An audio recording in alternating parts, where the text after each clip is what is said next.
एकनाथ ने दिखा दिया दम। अपने दम पर उद्धव को किया बेबस। अपने दम पर शिवसेना प्रमुख को दिखाया आईना।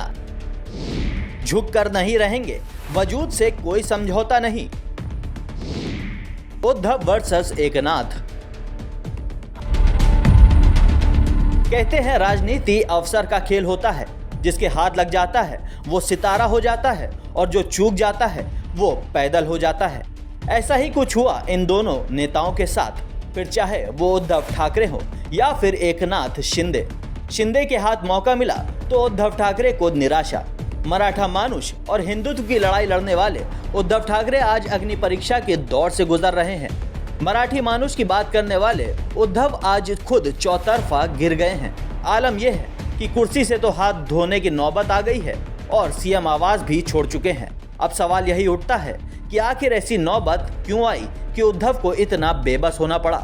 उद्धव ठाकरे एक ऐसा नाम जिसे पूरी दुनिया जानती है।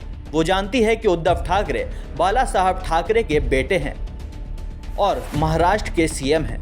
महाराष्ट्र में शिवसेना ने कांग्रेस और एनसीपी के दम पर अपनी सरकार बनाई थी और मन मुताबिक सत्ता चल भी रही थी। लेकिन बाला साहब भक्त शिवसैनिकों को ये गठबंधन कभी रास नहीं आ रहा था। उन्हें हमेशा घुटन हो रही थी। वो कई सालों तक बर्दाश्त करते रहे, लेकिन आखिरकार एमएससी चुनाव के दौरान उनका गुस्सा फूट पड़ा। पार्टी से नाराज 35 से 40 विधायक एकनाथ शिंदे के साथ आ गए, यानी मामला टाई टाई फिस हो गया। एक वक्त हुआ करता था जब उद्धव ठाकरे ने जबरदस्ती अपनी सरकार बना दी थी। एनसीपी और कांग्रेस मानो डर कर सरेंडर कर दिया हो। अपने दम पर उद्धव ठाकरे ने सरकार बनाई और चलाया भी।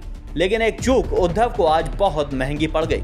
एकनाथ शिंदे ने एक ही बात कहा कि वजूद से समझौता नहीं करेंगे, बाला साहब ठाकरे के वसूल को नहीं तोड़ेंगे। यानी अब बर्दाश्त की हद हो गई। एनसीपी और कांग्रेस से ठगबंधन खत्म करो और फिर से बीजेपी के साथ मिलकर सरकार चलाओ।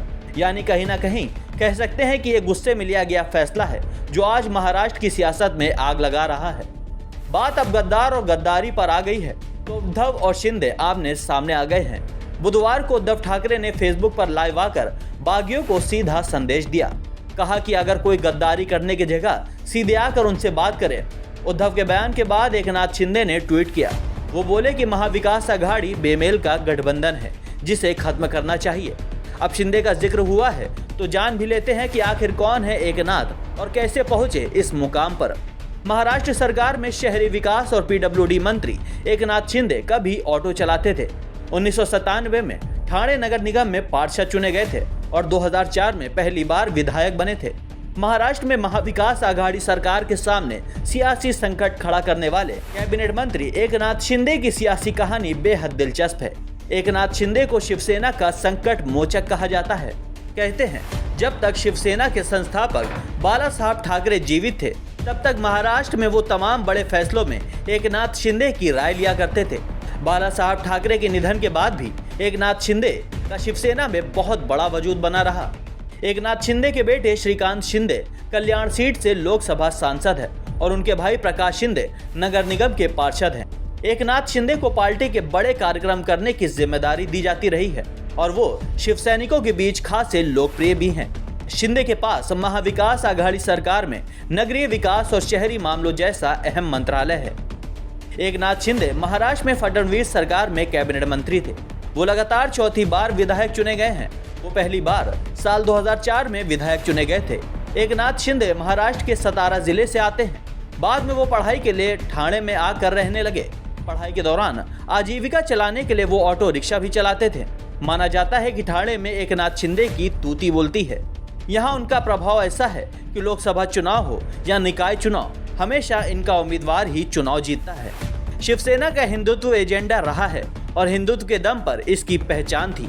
लेकिन सत्ता के चक्कर में शिवसेना ने हिंदुत्व से ही समझौता कर लिया और एनसीपी कांग्रेस की गोद में जा बैठे। यानी सत्ता में बने रहने के लिए वसूलों से समझौता कर लिया। लेकिन एकनाथ ने ऐसी हवा दी है कि आज उद्धव ठाकरे बेबस और लाचार नजर आ रहे हैं। यानी कहीं ना कहीं ये कह सकते हैं कि एकनाथ के रसूख के आगे उद्धव का रसूख कम हो गया है। ब्यूरो रिपोर्ट, द यूपी खबर।